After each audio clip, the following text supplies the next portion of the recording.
नमस्कार। आकाशवाणी से प्रस्तुत है समाचार संध्या।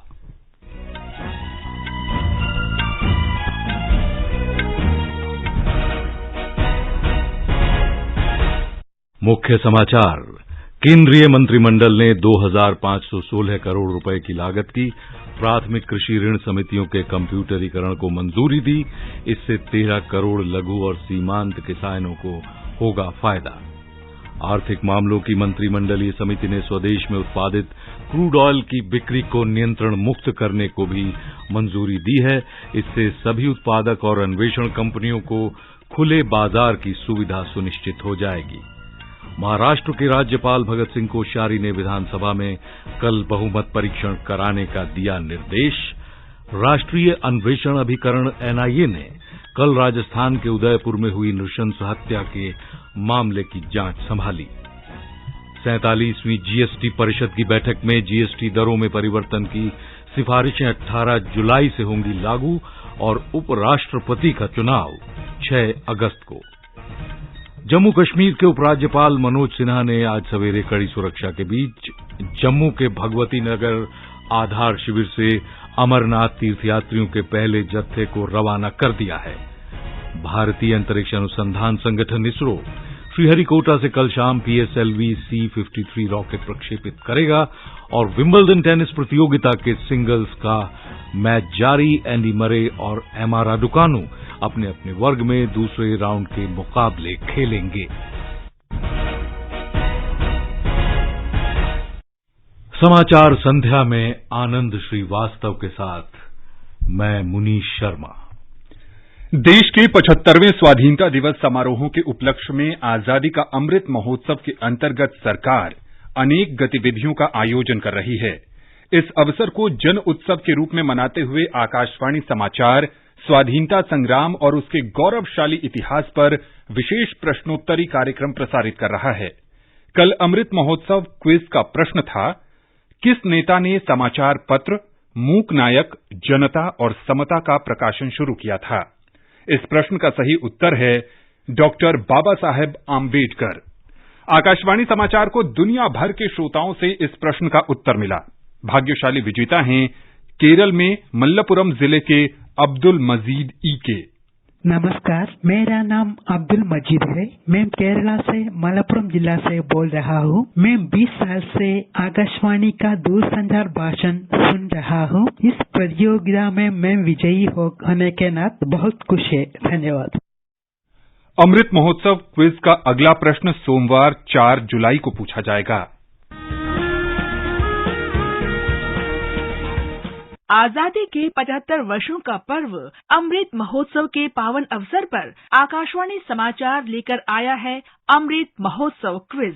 आप भी इस क्विज का हिस्सा बन सकते हैं। हमारे समाचार बुलेटिनों में पूछे गए स्वतंत्रता आंदोलन से जुड़े प्रश्नों का जवाब देकर आपसे ये सवाल प्रत्येक सोमवार और मंगलवार को सुबह 8 बजे प्रसारित होने वाले बुलेटिन समाचार प्रभात में पूछे जाएंगे। श्रोता email Amrit Mahotsav quiz @prasarabharati.gov.in पर अपने जवाब भेज सकते हैं। आप अपने जवाब व्हाट्सएप नंबर 8826546262 पर भी भेज सकते हैं। विजेता का चुनाव सही जवाबों में से लकी ड्रॉ के माध्यम से होगा और इसकी घोषणा अगले दिन इसी बुलेटिन में की जाएगी। विजेता को प्रमाण पत्र के साथ एक उपहार भी दिया जाएगा। साथ ही विजेता का नाम हमारे ट्विटर हैंडल पर भी फ्लैश होगा। तो आइए मनाएं आजादी के 75 वर्षों का पर्व अमृत महोत्सव आकाशवाणी समाचार के साथ।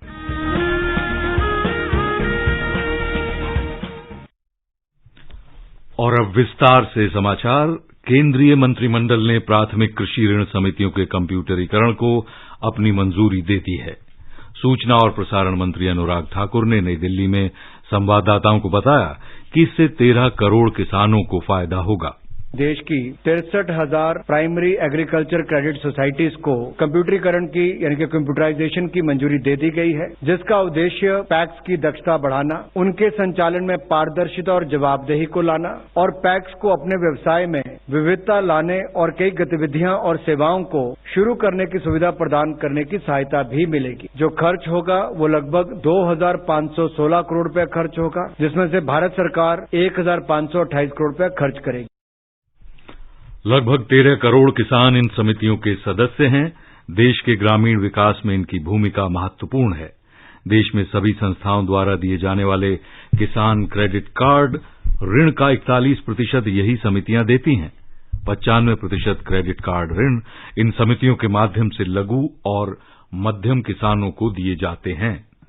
आर्थिक मामलों की मंत्रिमंडलीय समिति ने स्वदेश में उत्पादित क्रूड ऑयल की बिक्री को नियंत्रण मुक्त करने को भी अपनी मंजूरी दी है। श्री अनुराग ठाकुर ने बताया कि इससे सभी उत्पादक कंपनियों के लिए अन्वेषण और विपणन की स्वतंत्रता सुनिश्चित होगी। देश में उत्पादित 99% क्रूड सरकारी रिफाइनरीज को एलोकेट किया जाता है। ये व्यवस्था तब से चली आ रही है जब से क्रूड ऑयल का उत्पादन पब्लिक सेक्टर कंपनीज करती थी और रिफाइनरी की भी पब्लिक सेक्टर कंपनीज ही करती थी। ये निर्णय 1 अक्टूबर 2022 से प्रभावी होगा। सरकारी राजस्व जैसे कि रॉयल्टी, सेस इत्यादि यूनिफॉर्म तरीके से सभी कॉन्ट्रैक्ट पर निर्धारित किए जाएंगे। So whatever they going to explore and produce that will be saleable only in the domestic market, but they will have a freedom not only to sell it to the government companies but also to any private company. इससे सभी अन्वेषण और उत्पादक कंपनियां अपना crude oil स्वदेशी बाजार में बेचने के लिए स्वतंत्र हो जाएंगी। रॉयल्टी और उपकर जैसे सरकार के राजस्व सभी अनुबंधों में एक समान आधार पर तय किए जाएंगे। पहले की तरह निर्यात की अनुमति नहीं होगी। तेल और गैस के उत्पादन, बुनियादी ढांचे और विपणन से संबंधी नीतियों को ज्यादा पारदर्शी बनाया गया है। महाराष्ट्र के मुख्यमंत्री उद्धव ठाकरे की अध्यक्षता में आज मंत्रिमंडल की बैठक में औरंगाबाद का नाम संभाजीनगर और ओस्मानाबाद का नाम धाराशिव करने की स्वीकृति दी गई। मंत्रिमंडल के इस फैसले को लोक लुभावन माना जा रहा है, जो काफी समय से लंबित था। मंत्रिमंडल ने नवी मुंबई अंतर्राष्ट्रीय हवाई अड्डे का नाम लोक नेते डीवाई पाटिल अंतर्राष्ट्रीय हवाई अड्डा करने की भी मंजूरी दी। विधानसभा में अल्पमत का सामना कर रही महाविकास अघाड़ी सरकार के मंत्रिमंडल की ये अंतिम बैठक मानी जा रही है। बैठक में विदर्भ, मराठवाड़ा और शेष राज्य के लिए विकास बोर्ड के पुनर्गठन की भी स्वीकृति दी गई। महाराष्ट्र के राज्यपाल भगत सिंह कोश्यारी ने राज्य सरकार को कल विधानसभा में बहुमत परीक्षण कराने का निर्देश दे दिया है। पूर्व मुख्यमंत्री देवेंद्र फडणवीस के नेतृत्व में एक प्रतिनिधिमंडल ने कल राजभवन में राज्यपाल से मुलाकात की थी और राज्य की राजनीतिक हालत का हवाला देते हुए बहुमत परीक्षण कराने की मांग की थी। राज्यपाल ने कहा कि महाराष्ट्र की वर्तमान राजनीतिक हालत अनिश्चित है। राज्यपाल ने कहा कि उन्होंने 7 निर्दलीय विधायकों के ईमेल और महाविकास अघाड़ी सरकार के साथ अपेक्षित विधायकों की संख्या न होने के बारे में विधानसभा में विपक्ष के नेता के पत्र सहित अनेक मुद्दों का संज्ञान लिया है। राज्यपाल ने मुख्यमंत्री के विरुद्ध विश्वास मत के एकमात्र एजेंडे के साथ विधानसभा का विशेष सत्र कल सवेरे 11 बजे बुलाने का निर्देश दिया है और कार्रवाई किसी भी हाल में शाम 5 बजे तक पूरी करने को कहा है। विधानसभा की पूरी कार्रवाई का सीधा प्रसारण किया जाएगा। मतदान ध्वनि मत से नहीं होगा और वोटों की गिनती के लिए विधायकों से अपनी अपनी जगह पर खड़े होने को कहा जाएगा। राष्ट्रीय अन्वेषण अभिकरण एनआईए ने कल राजस्थान के उदयपुर में हुई हत्या के मामले की जांच संभाल ली है। एनआईए का दल उदयपुर पहुंच गया है और राजस्थान पुलिस उसकी सहायता कर रही है। आज जयपुर में पुलिस महानिदेशक एमएल लाठर ने कहा कि गिरफ्तार किए गए एक आरोपी का संबंध पाकिस्तानी चरमपंथी गुट दावत-ए-इस्लामी से है। उन्होंने कहा कि आरोपी 2014 में कराची गया था। मामले को आतंकी कार्रवाई मानते हुए पुलिस सभी पहलुओं से इसकी जांच कर रही है। पुलिस ने इस हत्या के संबंध में 3 और अन्य लोगों को हिरासत में लिया है।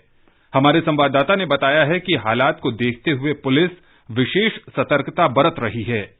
उदयपुर में हुई घटना के विरोध में आज डूंगरपुर, राजसमंद, झालावाड़ सहित कई शहर बंद रहे। कोटा तथा चूरू समेत कई अन्य शहरों में प्रदर्शन हुए। झालावाड़ जिले के भीम में हुए हिंसक प्रदर्शन में एक पुलिसकर्मी घायल हुआ है। कल जयपुर सहित कई शहरों में सामाजिक और व्यापारिक संगठनों ने बंद का आह्वान किया है। राज्य में इंटरनेट सेवाएं आगामी आदेशों तक निलंबित रहेंगी। उदयपुर में कर्फ्यू लगने से वहां घूमने आए सैकड़ों पर्यटकों को वापस लौटना पड़ा है। पुलिस की ओर से राज्य में विशेष सतर्कता बरती जा रही है। विभिन्न जिलों में RAC की 70 कंपनियां तैनात की गई है। पुलिस और प्रशासन के अधिकारी विभिन्न स्थानों पर शांति समितियों की बैठक कर रहे हैं। आकाशवाणी समाचार के लिए जयपुर से जितेंद्र द्विवेदी। मुख्यमंत्री अशोक गहलोत ने इस सिलसिले में आज सर्वदलीय बैठक बुलाई। इसमें कांग्रेस, भारतीय जनता पार्टी, राष्ट्रीय लोकतांत्रिक पार्टी, राष्ट्रीय लोकदल, मार्क्सवादी कम्युनिस्ट पार्टी और कुछ निर्दलीय विधायकों ने भाग लिया। सूचना और प्रसारण मंत्री अनुराग सिंह ठाकुर ने कहा है कि उदयपुर हत्याकांड की घटना में बर्बरता की तमाम सीमाएं लांघी गईं, लेकिन राज्य सरकार एक मूक दर्शक बनी रही। उन्होंने नई दिल्ली में कहा कि कानून और व्यवस्था राज्य सरकार का विषय है, लेकिन अशोक गहलोत सरकार ने अपनी जिम्मेदारियां नहीं निभाई। उदयपुर में जो घटा वहां पर कानून व्यवस्था किस तरह से फेल हुई है, उसका एक बड़ा उदाहरण गहलोत जी की सरकार में दिखता है। 7 दिन पहले एक वीडियो जारी किया गया, उसके बावजूद सरकार ने कोई कदम नहीं उठाए। मूक दर्शक बन के सरकार बैठी रही। ये अपने आप में दिखाता है कि क्या वोट बैंक की राजनीति के चलते कानून व्यवस्था को ठप कर दिया गया। केंद्रीय वित्त और कॉरपोरेट कार्य मंत्री निर्मला सीतारामन की अध्यक्षता में वस्तु और सेवा कर GST परिषद की 47वीं बैठक आज चंडीगढ़ में संपन्न हुई। वित्त मंत्री ने GST की दर को औचित्यपूर्ण बनाने, राज्यों के लिए GST लागू करने के कारण क्षतिपूर्ति और डिजिटल परिसंपत्तियों के बारे में चर्चा की। उन्होंने परिषद को निर्देश दिया कि कैसीनो, रेसकोर्स और ऑनलाइन गेमिंग पर मंत्रियों के समूह को राज्यों से मिले सुझावों के आधार पर संदर्भ शर्तों के मुद्दों पर पुनर्विचार करना चाहिए और अल्पावधि में रिपोर्ट प्रस्तुत करनी चाहिए। LED लैंप, लाइट, धातु मुद्रित सर्किट बोर्ड पर GST की दर 12% से बढ़ाकर 18% कर दी गई। सोलर वाटर हीटर और सिस्टम पर GST की दर 5% से बढ़ाकर 12% कर दी गई। सड़कों, पुलों, रेलवे, मेट्रो, ट्रीटमेंट प्लांट और अंतिम संस्कार स्थलों के लिए अनुबंधित कार्य पर कर की दर 12% से बढ़ाकर 18% कर दी गई है। ऐतिहासिक स्मारकों, नहरों, बांधों, पाइपलाइनों, पानी की आपूर्ति के संयंत्रों, शिक्षा संस्थानों और अस्पतालों के लिए केंद्र और राज्य सरकारों तथा स्थानीय प्राधिकरणों को अनुबंधित कार्य पर कर की दर 12% से बढ़ाकर 18% कर दी गई है। बैटरी पैक लगे या उसके बिना विद्युत वाहन 5% रियायती दर के पात्र हैं। टेट्रा पैकेजिंग पर GST दर 12% से बढ़ाकर 18% कर दी गई है। तराशे हुए और पॉलिश किए हुए हीरों पर कर की दर 0.25% से बढ़ाकर 1.5% की गई है। GST दरों में ये सभी परिवर्तन इस वर्ष 18 जुलाई से लागू हो जाएंगे। ये समाचार हमारी वेबसाइट newsonair.com/hindi और हमारे mobile app news on AIR पर भी उपलब्ध हैं। बनना चाहते हैं देश की शान, भरना चाहते हैं एक ऊंची उड़ान, तो शामिल हो जाइए भारतीय वायुसेना में और करिए देश की रक्षा। भारतीय वायुसेना आयोजित कर रहे हैं FCAT एग्जाम, जिसमें शामिल होकर आप भी बन सकते हैं देश का गौरव। आज ही लॉग इन कीजिए careerindianairforce.cdac.in। पंजीकरण का समय 1 से 30 जून। समाचार संध्या में आपका फिर स्वागत है। आगे बढ़ने से पहले मुख्य समाचारों पर एक नजर। केंद्रीय मंत्रिमंडल ने 2516 करोड़ रुपए की लागत की प्राथमिक कृषि ऋण संपत्तियों के कंप्यूटरीकरण को मंजूरी दी। इससे 13 करोड़ लघु और सीमांत किसानों को फायदा होगा। आर्थिक मामलों की मंत्रिमंडल समिति ने स्वदेश में उत्पादित क्रूड ऑयल की बिक्री को नियंत्रण मुक्त करने को भी मंजूरी दी। इससे सभी उत्पादक और अन्वेषण कंपनियों को खुले बाजार की सुविधा सुनिश्चित होगी। महाराष्ट्र के राज्यपाल भगत सिंह कोश्यारी ने विधानसभा में कल बहुमत परीक्षण कराने का निर्देश दिया। राष्ट्रीय अन्वेषण अभिकरण NIA ने कल राजस्थान के उदयपुर में हुई नृशंस हत्या के मामले की जांच संभाल ली है। 47वीं GST परिषद की बैठक में GST दरों में परिवर्तन की सिफारिशें 18 जुलाई से लागू होंगी। उपराष्ट्रपति का चुनाव 6 अगस्त को, जम्मू कश्मीर के उपराज्यपाल मनोज सिन्हा ने आज सुबह कड़ी सुरक्षा व्यवस्था के बीच जम्मू के भगवती नगर आधार शिविर से श्री अमरनाथ तीर्थयात्रियों के पहले जत्थे को रवाना किया। भारतीय अंतरिक्ष अनुसंधान संगठन इसरो श्रीहरिकोटा से कल शाम PSLV-53 रॉकेट प्रक्षेपित करेगा और विंबलडन टेनिस प्रतियोगिता के पुरुष सिंगल्स में नोवाक जोकोविच ने दूसरे दौर का मुकाबला जीता। आज ही एंडी मरे अपनी चुनौती पेश करेंगे और महिला सिंगल्स में एमा राडुकानु दूसरे दौर का मुकाबला खेलेंगी। भारत के अगले उपराष्ट्रपति का चुनाव 6 अगस्त को होगा। निर्वाचन आयोग ने आज बताया कि उपराष्ट्रपति पद के चुनाव के लिए 5 जुलाई को अधिसूचना जारी की जाएगी। 19 जुलाई तक नामांकन पत्र भरे जा सकते हैं और 20 जुलाई को नामांकन पत्रों की जांच होगी। उपराष्ट्रपति एम वेंकैया नायडू का कार्यकाल 10 अगस्त को समाप्त हो रहा है।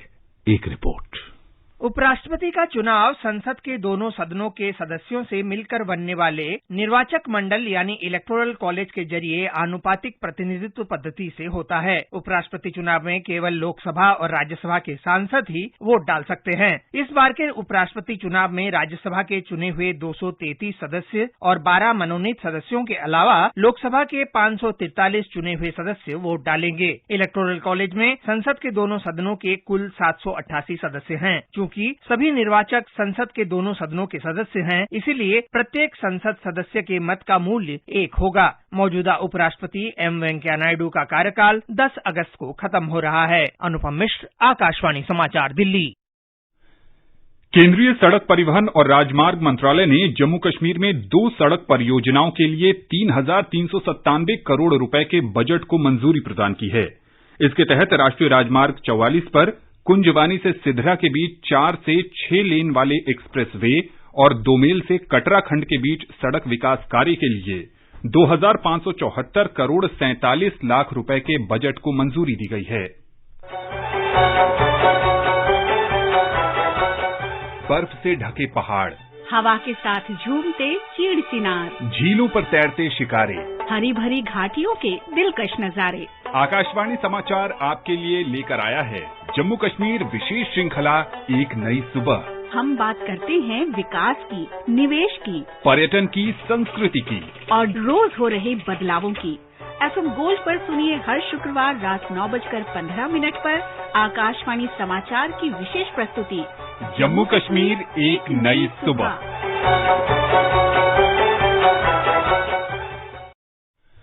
जम्मू कश्मीर के उपराज्यपाल मनोज सिन्हा ने आज सुबह कड़ी सुरक्षा के बीच जम्मू के भगवती नगर आधार शिविर से श्री अमरनाथ तीर्थयात्रियों के पहले जत्थे को रवाना किया।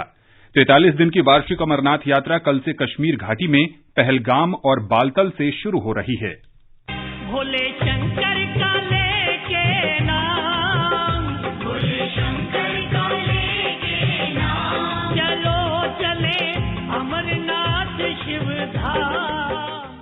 आकाशवाणी से विशेष बातचीत में श्री अमरनाथ श्राइन बोर्ड के मुख्य कार्यकारी अधिकारी नीतीश्वर कुमार ने सुरक्षा से संबंधित जानकारी।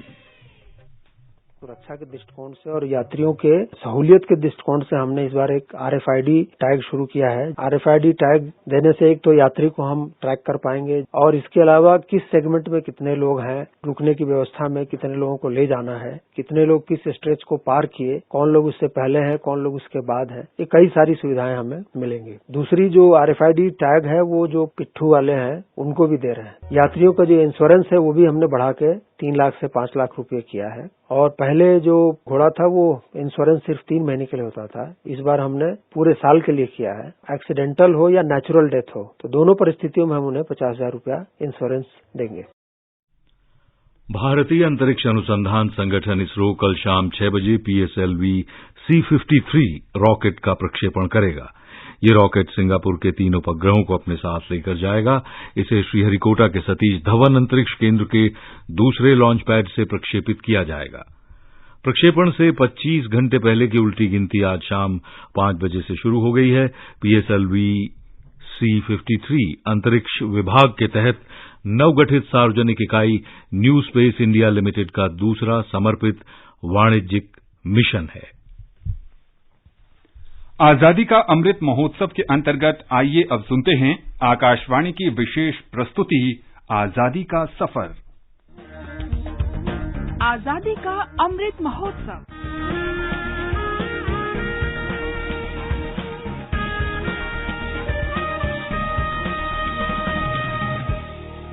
आजादी का सफर, आकाशवाणी समाचार के साथ एक राष्ट्र का उदय। भारत का गौरवशाली स्वतंत्रता संग्राम आधुनिक विश्व में घटित महानतम संघर्षों में एक है। आकाशवाणी समाचार प्रत्येक दिन ला रहा है इस स्वतंत्रता आंदोलन की एक झलक।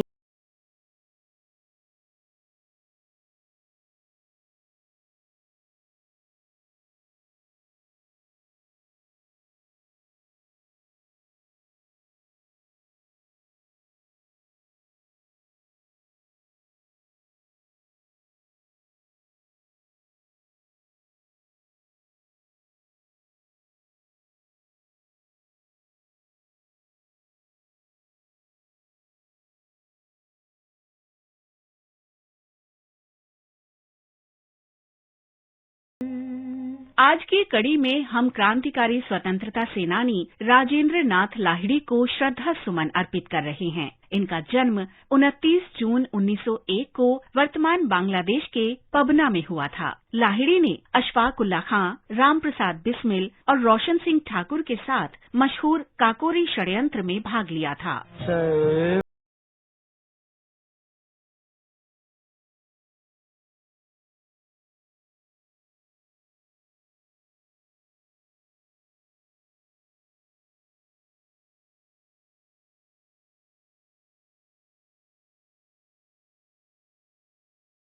भारतीय क्रांतिकारी आंदोलन में बदलाव का प्रतीक माना जाता है। 1920 के दशक के दौरान क्रांतिकारी आंदोलन ने ब्रिटिश विरोधी राष्ट्रवाद से विचारधारा में समाजवाद तक और धार्मिक आस्थाओं में अनीश्वरवाद तक का परिवर्तन देखा। लाहिड़ी ने सामाजिक और पारंपरिक रीति रिवाजों को लगातार चुनौती दी, इस सीमा तक कि उन्होंने उस पावन जनेऊ को भी अमान्य करार दिया जो ब्राह्मणों के लिए अभिन्न माना जाता था। उनका मानना था कि सामाजिक पूर्वाग्रह प्रगति के मार्ग की बाधाएं हैं।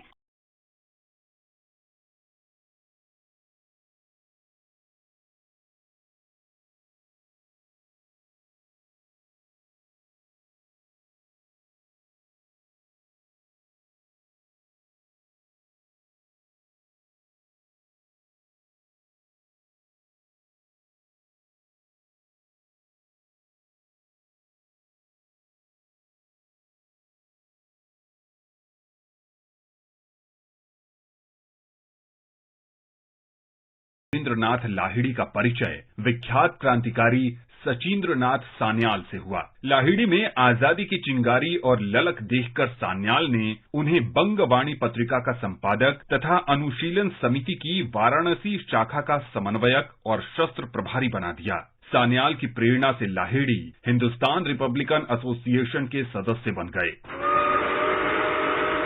9 अगस्त 1925 को इतिहास प्रसिद्ध काकोरी षड्यंत्र को अंजाम दिया गया।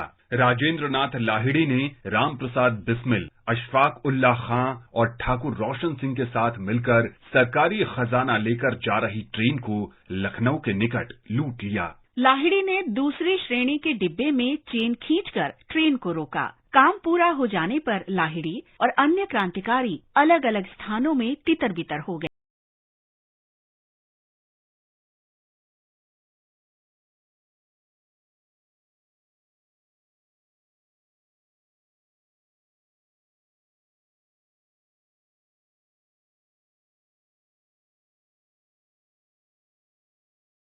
काकोरी घटना के बाद लाहिड़ी और 8 अन्य क्रांतिकारियों को बम बनाने का काम सीखने के लिए दक्षिणेश्वर की एक बम फैक्ट्री में भेजा गया। बताया जाता है कि उनके काम के दौरान विस्फोट की एक तेज आवाज ने पुलिस को सतर्क कर दिया और वे सभी गिरफ्तार कर लिए गए। दक्षिणेश्वर बम मामले में लाहिड़ी को साजिश का मुख्य आरोपी पाया गया और 10 वर्ष की सजा देकर अंडमान की सेल्यूलर जेल भेज दिया गया। हालांकि जब काकोरी मामला शुरू हुआ तो लाहिड़ी को साजिश रचने में सहयोगी पाया गया और सुनवाई के लिए उन्हें सेल्यूलर जेल से लखनऊ सेंट्रल जेल स्थानांतरित कर दिया गया। यहाँ अन्य क्रांतिकारियों के साथ उन पर मुकदमा चलाया गया। 17 दिसंबर 1927 को लाहिड़ी को उत्तर प्रदेश के गोंडा जिला जेल में फांसी दे दी गई। फांसी देने की तय तारीख से 2 दिन पहले ही, क्योंकि ब्रिटिश अधिकारियों को भय था कि ये क्रांतिकारी जेल से भाग निकलेंगे। हम न देखेंगे कल की बहारें तो क्या, तुमको तो वो बहारें दिखा जाएंगे। है वतन हमको तेरी कसम, तेरी राहों में जाकर लुटा। लाहिड़ी की फांसी न केवल क्रांतिकारियों के इतिहास में अमिट है, बल्कि ये मृत्यु दंड के इतिहास में भी अंकित है, क्योंकि ऐसा पहली बार हुआ था कि कोई भी फांसी निर्धारित तिथि से पहले दी गई हो। इस महान स्वतंत्रता सेनानी को आकाशवाणी समाचार का कोटि-कोटि नमन। आजादी का सफर आकाशवाणी समाचार के साथ श्रृंखला की ये कड़ी यहीं संपन्न होती है। मिलते हैं कल अगली कड़ी के साथ।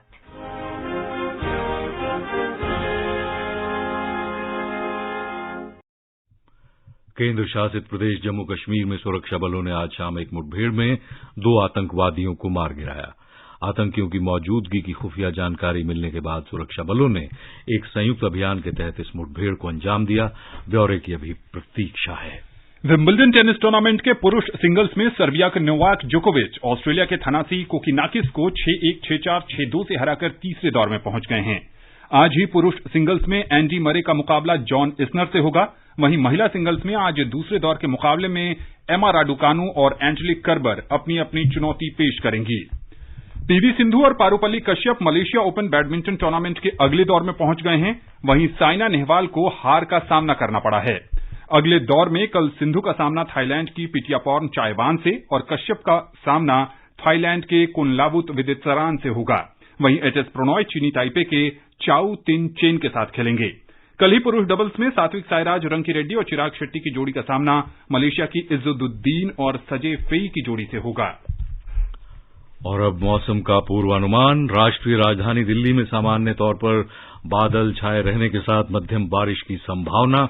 मुंबई में छाए रहेंगे बादल और भारी बारिश भी हो सकती है। कोलकाता में भी छाए रहेंगे बादल, लेकिन गरज के साथ बौछारें होने की भी संभावना बन रही है। चेन्नई में बारिश होगी। श्रीनगर, जम्मू और मुजफ्फराबाद में आंशिक तौर पर छाए रहेंगे बादल और गरज के साथ बारिश भी हो सकती है। लेह में आसमान रहेगा साफ, लेकिन गिलगित में आंशिक रूप से बादल दिखाई देंगे। गुवाहाटी, इम्फाल, शिलांग, ईटानगर और आइजॉल में आमतौर पर बादल छाए रहेंगे। और अब आर्थिक जगत की खबरों के साथ हैं विशाल शर्मा। बॉम्बे स्टॉक एक्सचेंज का सेंसेक्स आज 134 अंक की गिरावट से 53,027 पर बंद हुआ। नेशनल स्टॉक एक्सचेंज का निफ्टी 33 अंक नीचे 15,799 पर आ गया। अंतरबैंक विदेशी मुद्रा बाजार में रुपया डॉलर के मुकाबले 18 पैसे कमजोर होकर 78 रुपए 97 पैसे प्रति डॉलर के स्तर पर बंद हुआ और ब्रेंट कच्चे तेल की कीमतें $118.60 प्रति बैरल के आसपास रहीं।